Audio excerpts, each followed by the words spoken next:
Hey, my name is Petra and I'm obsessed with all things birth, but especially VBAC. I am a birth doula and mom who had a vaginal birth after 3 cesareans. In this podcast, we dive deep into the inspirational world of vaginal birth after cesarean. In each episode, you'll hear inspiring VBAC stories, practical tips from professionals who've championed the VBAC cause, as well as my personal journey and how it might help you on yours. From mindset shifts to evidence-based practices, you'll leave each episode feeling inspired and informed. Get ready to soak in the wisdom, embrace the strength within, and join this incredible VBAC community. This is the VBAC Junkie Podcast. Today, I had the pleasure of speaking with Autumn McLees, who is a seasoned birth educator, high-performance coach, and has served as a birth doula for over 11 years, specializing in supporting women through VBACs. She is drawing from her personal experience of achieving a VBAC home birth. She is super dedicated to passionately empowering women for one of the most magnificent and impactful moments in their lives. We chatted about so much. We chatted about her birth stories and then some of the tips that she would give to moms on their VBAC journey. And there's just so much we talked about, like mindset towards labor and birth education and how birth has a long-lasting effect on us, whether we realize it or not. All right, let's get into this episode with Autumn. Oh, well, thanks so much for having me. And it's so great to be here before your amazing audience. And I love that we all have something in common together. We're women clearly seeking how to have a VBAC, what that looks like.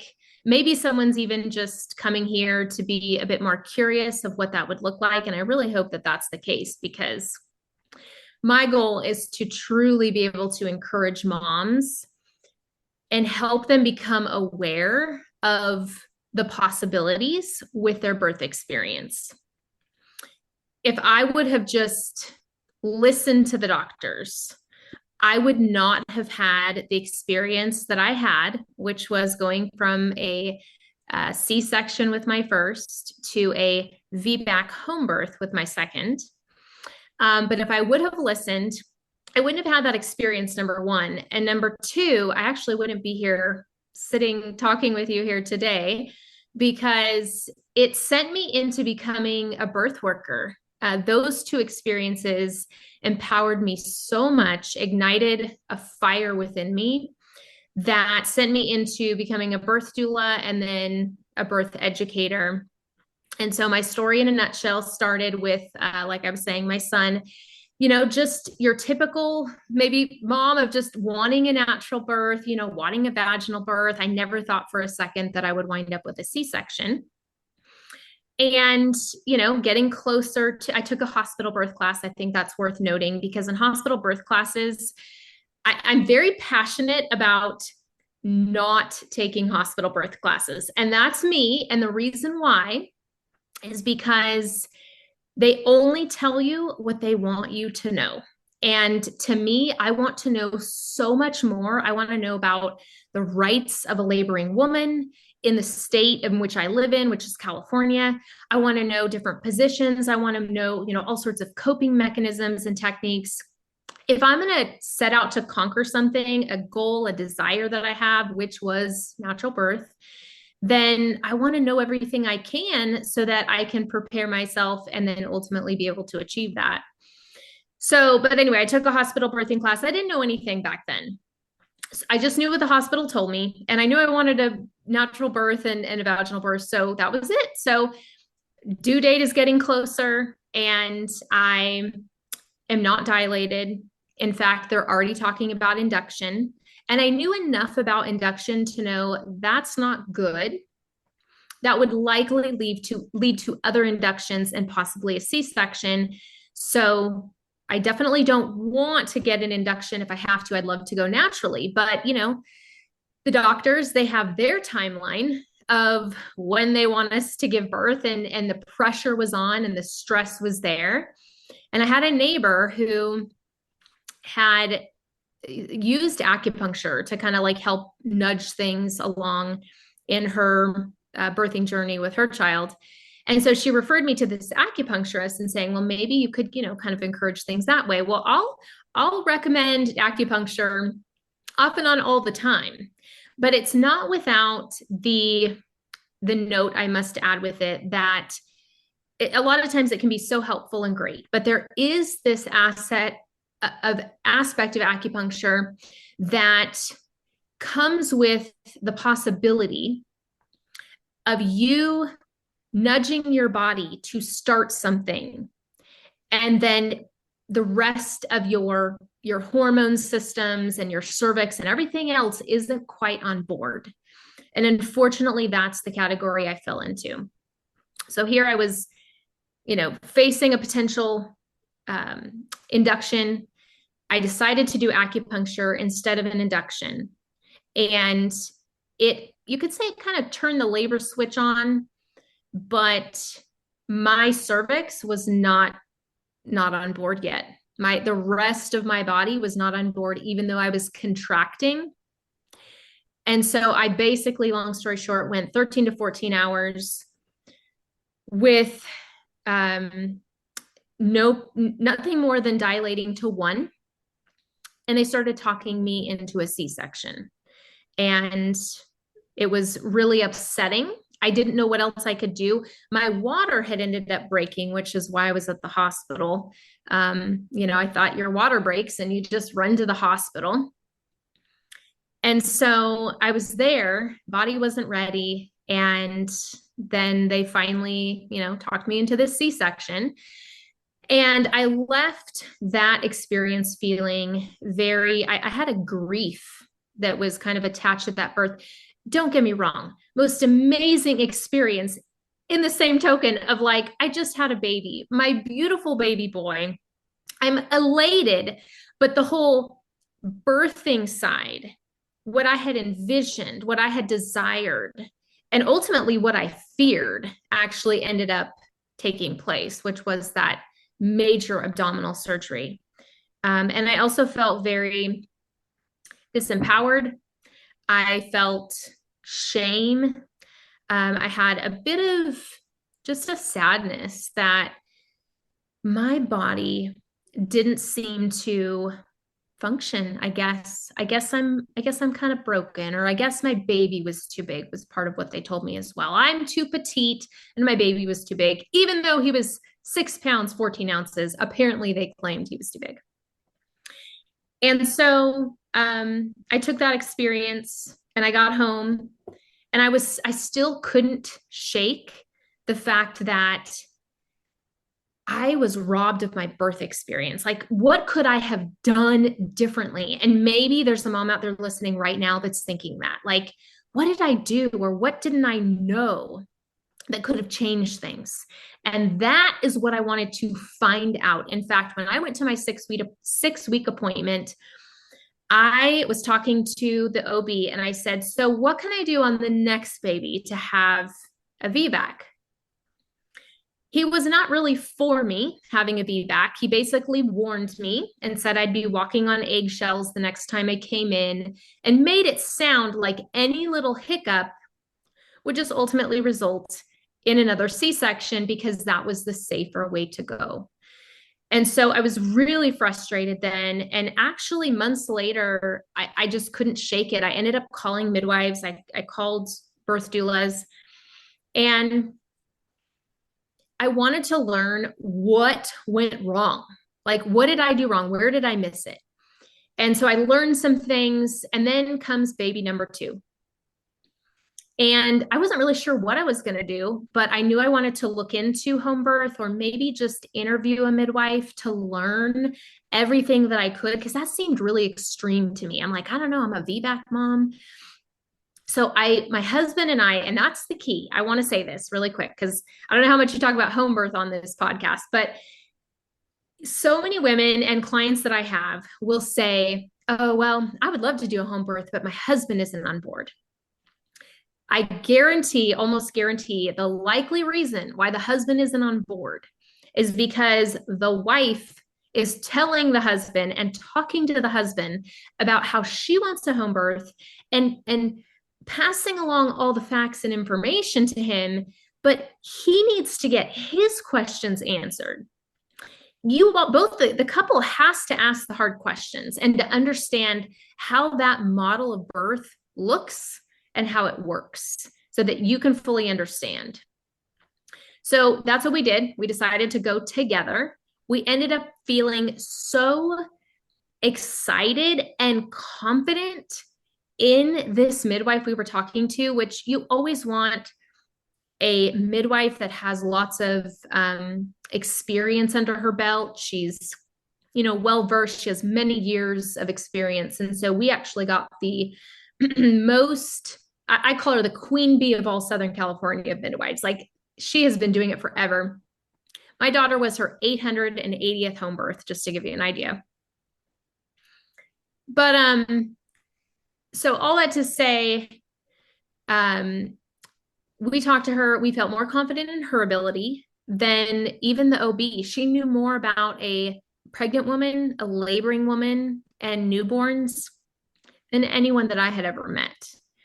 So we decided to step into trying a home birth at home. And the reason why I say trying is because we could start off with her and have her team and my doula come and see how things go. Midwives, they're not trying to prove anything. They're not forcing you to stay home. That's not the model of midwifery at all. There's so much respect. There's so much love. There's so much just oversight, like wisdom that comes from these women that have all these tools and tricks and things up their sleeve that you never see an OB do. And they're more hands-on in the sense of, let's feel baby's positioning. Like, why is baby not dropping? Let's figure out why. And that can be one of the reasons why a mom might have a C-section, is because she has a malpositioned baby and baby's not able to engage in the birth canal. So long story short, went on to have an incredible home birth.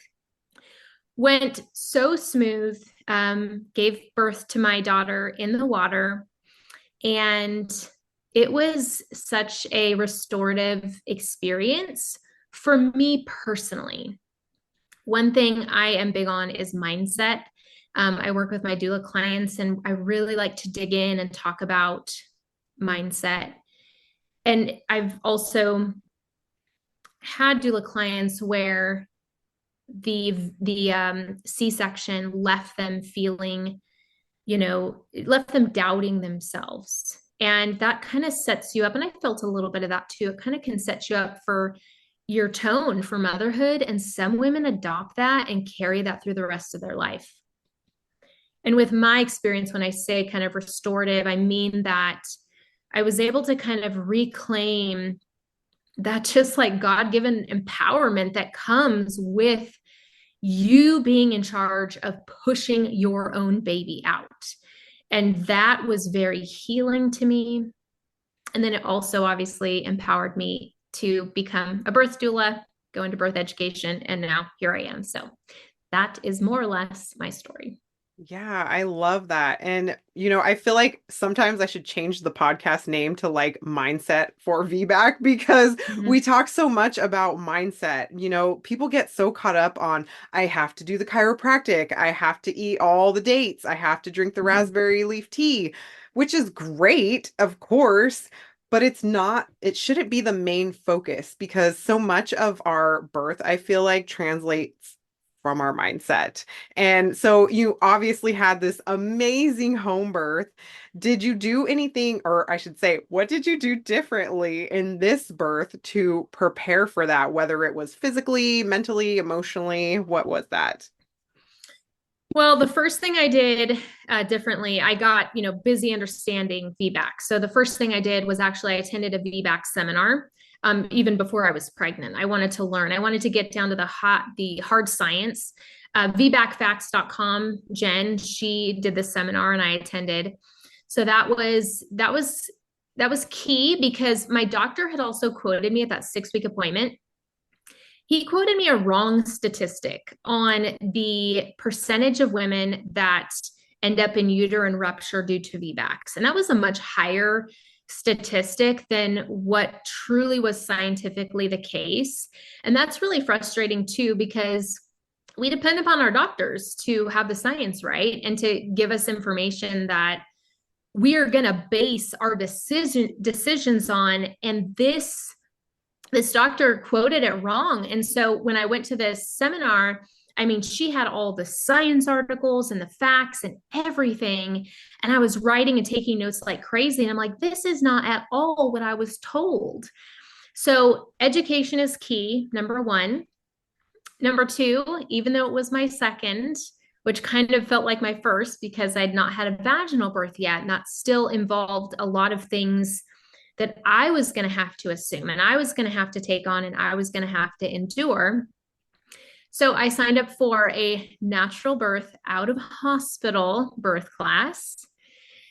And then after that, it was just more about me reading, and I watched like natural birth videos. My midwife had some. I would get on YouTube and watch some. I really tried to mentally prepare myself with the understanding of what birth is. Birth is not an emergency. Birth is not a procedure. And I really needed to understand, not fear it, and embrace it that it's a miraculous gift that I get to be a part of, and not all women get to be a part of that. And I remind my doula clients sometimes, you know, in the early swings of labor, like, I'm so proud of you. This is so amazing. This is such a gift. There's so many women that would love to be able to conceive and might not be able to. And you're getting to feel every bit of this and endure this. And you're going to have a little one in your hands, and it's all so worth it. So just books and really trying to vicariously live through other women in watching their experience, and really journaling and thinking about, this is going to be me and I can do this, and just working through all that. That is beautiful. And I love how you said you were like vicariously living through these women that you were watching these videos on, because I literally did the same thing. I was like watching them and envisioning that that was me, that was happening to me. Like I envisioned what it looked like, what it smelled like, what it felt like, you know, every single feeling. And for me, that helped so much to try to imagine that exact scenario, because I personally had 3 cesareans before I had my vaginal birth. So that's all I knew, was laying on a table and having my baby, you know, pulled out of me. So that in the beginning was really hard to imagine, but doing like that daily practice of just like envisioning yourself and just really sitting with those feelings in quiet. And with kids, obviously sometimes that's hard to do. So finding like 5 minutes here and there to just sit with those feelings, I feel like can be so transformational. Absolutely. And kudos to you, man, girl, like high five, because like, wow, that's an amazing story right there. Yeah, I mean, it was not easy, you know, and that's why I feel like I am so passionate about this, because I felt so much negativity, so much like no to little support besides like my husband and like a handful of family members. And it felt like the world was against me. And I know even for some women who have only had one cesarean, it can feel that way too, depending on where they live and, you know, just their circumstances.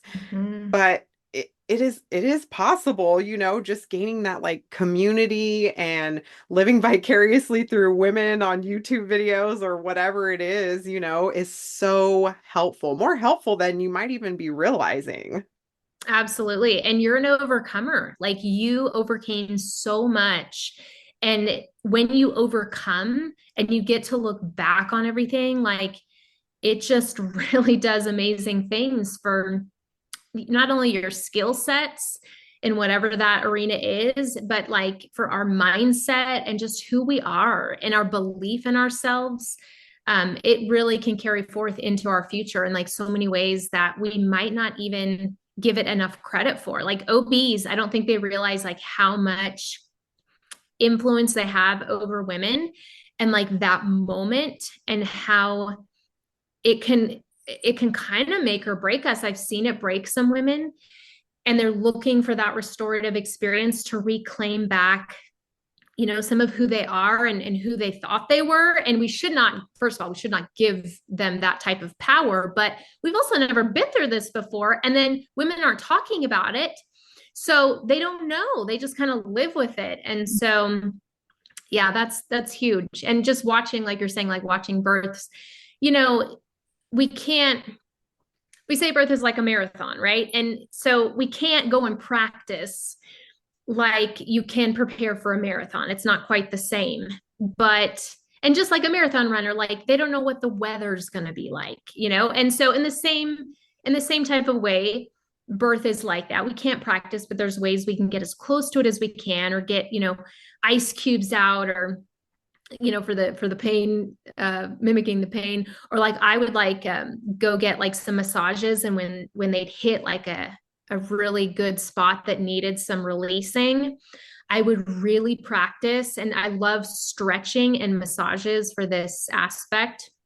Like when I sit in a stretch that's really painful, it's good practice for the mind. And I still do this because birth like literally set me up to endure so many other hard things in life. But it's good practice to sit there and realize, okay, my body's in pain. It's not a bad type of pain. It's a good type of pain. And actually, the more I relax and let this just be and take my mind to other places, or do something that just calms my mind. And, it's a getting used to yourself with how does your mind work and how do you respond to that. But the more you can get used to it, then you can actually have beautiful results from it in the stretching department, or if you're getting a massage, but then it's also great preparation for labor too. Exactly. And I feel like that's helpful too, to like if you're focusing on your breathing Mhm. during like those stretches or those uncomfortable moments, or even like say you stub your toe and you're like, oh my Yep. gosh, that hurts. Take a deep breath, really hone Yep. in on your breath, to try to get through that. And that's like a great practice, like with anything that happens in your daily life, I feel like. And just remembering that it's not going to last forever. It really is temporary. Absolutely. Couldn't agree Yeah. more. Yeah. And oh my gosh. So I love that you are now a doula and your birth experiences have like kind of catapulted you into this, because I'm the same way. Like I had this transformative birth experience and it just drew me into becoming a doula, and this fire has been lit inside of me to help other women through this, educate them, or just, give them the tools that I wish I had. So what do you feel like is the best way for them to kind of deal with, I guess, like those long-lasting effects that they've had from their previous birth going into their next birth? Like as a doula, how Mm. would you help your clients through that? Mm. Well, I like to start with the quote Henry Ford said, if you think you can or you think you can't, you're right. Hmm. And so the biggest thing that I think some women need to kind of disentangle is their belief in themselves. So they obviously hire me usually by this point. They have decided they want this. They want this for themselves.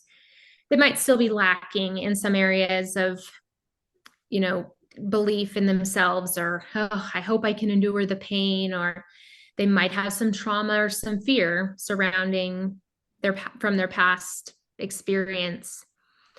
And so the first thing we dive into is just like what their past birth looked like, and kind of working through some of the things, because they didn't have a birth doula. They had usually some sort of like unaccommodating doctor, sometimes a really crabby nurse that was thrown in the mix.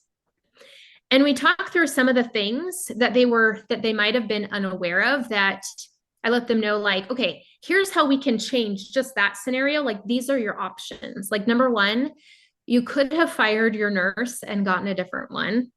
And then we go into all the other aspects of like just options. And oftentimes, like myself, because I didn't know, you know, I sat in the bed for those 13 to 14 hours because my water was broken. I didn't know. I could have said, thank you for your advice, but I'm actually going to walk around, or I'm actually going to switch positions in the bed. Okay, I'll stay in the bed, but I'm going to switch positions. So we go through and help them understand a bit about how that could have looked differently if they would have had like a doula there. I'll usually also, at some point, usually later, but I want to bring it up now, bring up the option of birthing at home or birthing in a birth center, where their model of care is often and mostly in that paradigm of birth is, all respect and love and support and belief from the practitioner, which is the midwife, that is helping you have your baby. And some midwives deliver hands-on, some let you deliver. So we'll work through that. And then we basically just kind of explore some of their fears, the root of that fear. Did they have something that just specifically happened in that experience? Is it actually rooted to something back farther in life? How they felt like they tolerated the labor in what little bit they maybe experienced. And then we look into what they want to accomplish and what that looks like and what that game plan looks like. So we'll talk about, how this can look differently. And if their body did this last time, which it's always a little tricky because every pregnancy is so different. You never can assume that the body's going to do what it did last time or could do something totally different. And so we'll look into just ultimately their goals, what they want to accomplish, how that's going to look different from last time. We're going to do our best to really take that on a different path. And then we just, all the other tips that I have for essentially, having your best chance at a successful VBAC that you can have. So education, of course, books, I give them things, I encourage them to watch, the videos, all those things that we talked about. Some of the things that I did, I pass that along to them. I love that. And I think that is really important to, like you said, about, processing like previous traumas, because even like a trauma or a trauma response could be rooted in something that happened in their childhood or when they were a teenager or before they ever had kids. Because I know personally that happened with me and I didn't even realize it until like I dove into planning my VBAC. I didn't realize all my like people pleasing tendencies were rooted in feeling like I didn't have a choice, a voice when I was younger because of certain traumatic experiences I went through. So yeah, I mean, like we're not going to heal a whole life's worth of traumas in 9 months, but just like realizing that and gaining like some tools along the way to try to process through that so that they don't go into their birth having something happen in their birth that triggers that trauma, and it just creates just like this cascade of emotions and triggers and fear and so much more. But I think that, yeah, it's beautiful that you mentioned that because I don't think many people realize that. And it's so important to like get it out or even just recognize it so that you can deal with it or, talk to somebody about it, write it down, just get it out of you so it doesn't feel like this dark cloud above you, which is like, I'm speaking about myself. That's the way it felt, just like this dark cloud where I didn't have a voice. I had to listen to my doctor. They knew more than me, Yeah. But and it's not true. I'm glad you brought that up because that's one of the things that I tell my doula clients is like, you get to boss us around. Like we're here for you. So the last thing I want to be doing is like some, what I think is like some coping mechanism or I'm doing or touching you or doing something in some way that is annoying and causing you to lose your distraction. So I tell them like, okay, you need to have communication with me. You need to tell me or your significant other if something is not working or if it doesn't feel good. But back to the traumas, sometimes women don't expect that. They may have had, and my heart goes out to you if you're someone like this, but this is all in, good awareness and intentionality to just ultimately help you get to that place where you have the birth that you want. But, any sort of like sexually based trauma that happened anytime previous to a birth experience, giving birth can be, not always, but can be a trigger because it's such a vulnerable moment and just thing in life where you have an audience of people. And unfortunately, more in the hospital setting, which you'll hear me talk about often, I wish women were respected more in the hospital, and they're just not. And I wish that would change. It just all depends upon the OBGYN. So, that could be a trigger, just the rough handling and, kind of almost can be like a demeaning nature of the authority figure. And so but even if you have a home birth, and not to say the home birth couldn't bring all that up as well, Right. you do have more respect, oftentimes, and they are usually more gentle. But just the sake of what is happening to your body is just very vulnerable. And it is a life transformative moment that a lot of us don't even understand the power of that moment until it's like done. And we're just like forever changed. We're never the same. And so just, being mindful, working through any sort of past history stuff that involves traumas in that way would be extra helpful so that it doesn't come up and stare you right in the face when you're in your vulnerable moment of labor. Exactly. And how we talk about like just certain decisions can have a long lasting effect that you might not even have realized, because I've gone through so many things in my life, and over time, they either broke me down or built me up. Yeah. And so many of like the first three birth experiences I had, I felt broken down each time, in different ways, just because so many decisions were made for me and I didn't feel like I was able to play an active role in decision making because I didn't realize I had options, and I just want to emphasize, like we're talking about, you have options no matter what, even if your doctor says, no, this is not a smart decision. This is terrible, actually, because I know I got told that when I was planning my VBAC, because I had already had three cesareans and everyone said, this is dangerous. What you're doing is dumb. Your baby can die. You can die, all of the negativity, but no facts, no, like, this is your body. This is your choice.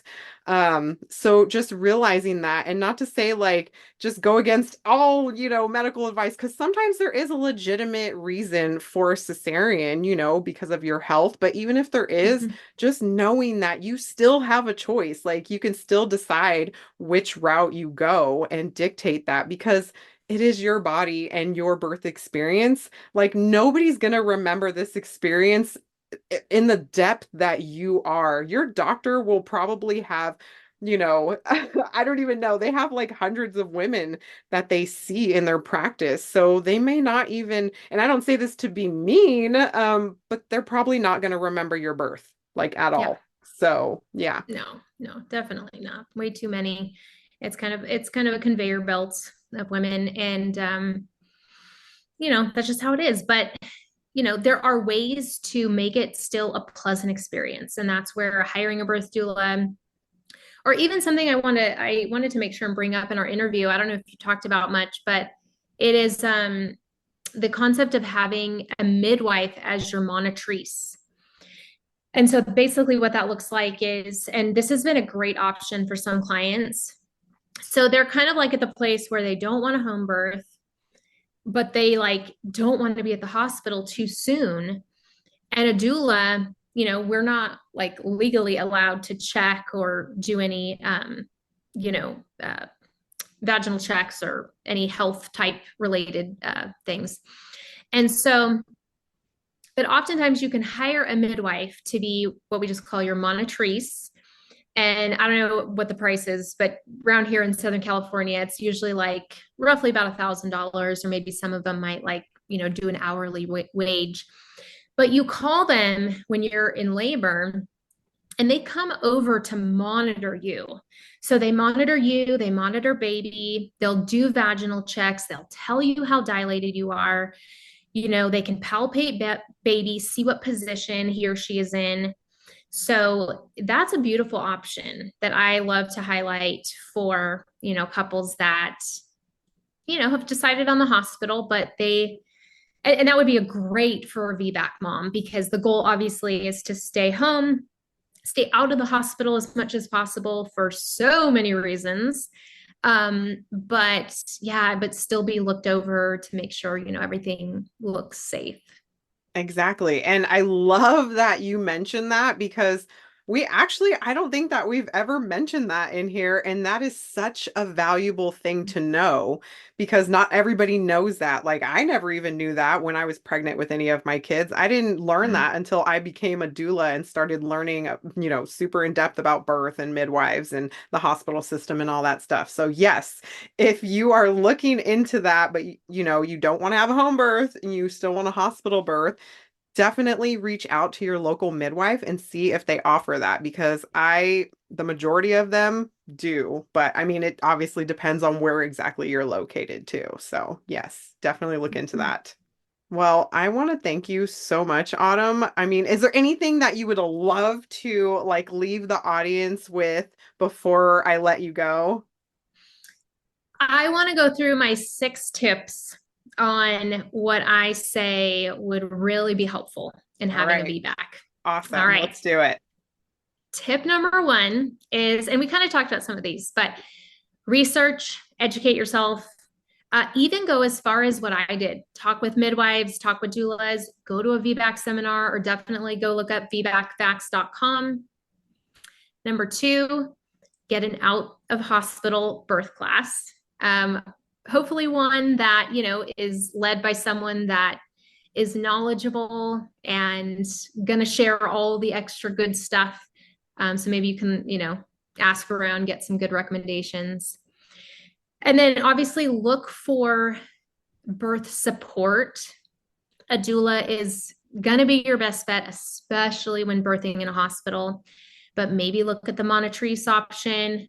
Maybe go interview a midwife. You never know. Like, there's so many times where moms think, oh, I'm too late. And it's like, well, you're 33 weeks or you're 9 weeks, like midwives often take moms, if they have room, they'll take on a mom late in the game. So go check that out, explore that option. But if not, I mean, obviously, definitely do your due diligence in looking for an OB that is supportive and has a good track record for allowing for VBACs. And that can be a little harder said than done. You might actually want to connect with local midwives or birth doulas to kind of ask about what they have heard as far as OBs, with which ones are more supportive of VBACs. Number 4, do your mental and mindset work before labor. You can't start too early, in my opinion. Natural birth is the safest option and the likely going to be the most successful for you to have your VBAC. I mean, not to say it's impossible, but if you can shoot for natural. So just all the education and groundwork that needs to be laid for you to truly understand what your body's going to be going through, that it's an exciting adventure, not anything fearful, not anything harmful to you or baby. And obviously working through any past traumas and all of that. I do say chiropractic and or possibly seeing a holistic doctor, just because, like we were saying, chiropractors, they can help make sure baby is, at least we have one here that's really great. He has this slight little maneuver. It doesn't even look like he's doing anything, but he has naturally been able to encourage, just with this one maneuver, encourage babies to turn from breech to, to anterior and, or not anterior, well, head down, we'll just say. And then holistic doctor, one of the reasons why women obviously can wind up with a C-section is because babies breech. And one of the reasons why babies can be breech is because you have low thyroid function. So if you have low thyroid function, I always advocate for natural holistic practitioners versus medications and things, like get to the root, get to the bottom. Why do you have low thyroid function? And ultimately that can, they say, I guess scientifically as well, backed that your baby can have a lower IQ if mom has a lower thyroid function. So if you have had a breech baby before, might be something to look into, especially if you're planning a VBAC. And then the last two, when you get to the hospital, move. Like, don't stay put. Do your research on that. Hopefully you've got a good birth class. But I sat in the bed, like I said, and if I would have just been able to move more, things might have looked differently. I was just lacking the awareness. And if I would have known better, then I would have been able to do better. I guess it's actually 7, I think, here. And then lastly, that we didn't talk about, but just surrender. Just give it to God when all is said and done, because there is only so much we can do. And we don't know the outcome. So you also need to be okay with another C-section. And you don't want to go into this birth experience unprepared. You want to be prepared. But you also don't want to be unrealistic that maybe you've done everything you can. And maybe just things aren't, going the way that you had hoped for or intended. And you do wind up with another C-section. And so we don't want you to grieve that circumstance. If you did feel like that sense of grief, like I did, we don't want you to grieve that the same way as your first one. It's a completely different situation. And you did so much more to prepare. It just, for whatever reason, things went a different direction. So that's about it for that. I'm all about knowing better so that you can do better. That's actually, I have a podcast that's mostly focused on health. And so, that's what I'm all about, is just awakening women to the options, the education, and the awareness so that they can take charge and a little bit more ownership of their lives and their circumstances, and not fall prey or just, be susceptible to their circumstances that are not in their favor.